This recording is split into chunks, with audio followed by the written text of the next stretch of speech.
இதயம் wishes you a very happy new year.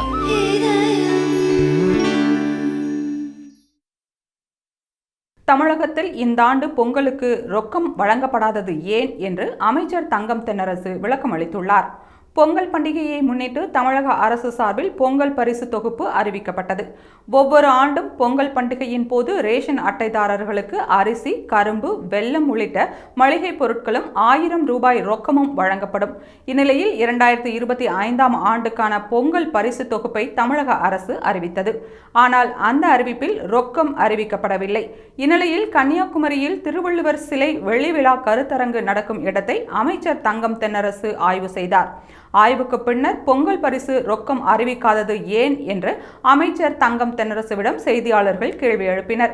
இதுகுறித்து அவர் கூறுகையில், சென்ற ஆண்டு சென்னையில் ஏற்பட்ட மிக்சாவுன் புயல் மற்றும் தென் மாவட்டங்களில் பெய்த கனமழையால் கடுமையாக பாதிக்கப்பட்ட மக்களுக்கு 6000 ரூபாய் வழங்கப்பட்டது.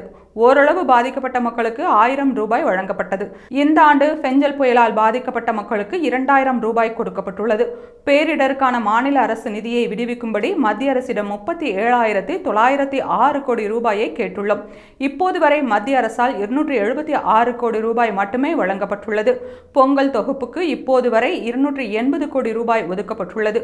மத்திய அரசு நிதி கொடுக்கவில்லை என்றாலும் கூட தமிழக அரசு இந்த நிதி சுமையை ஏற்றுக்கொண்டுள்ளது.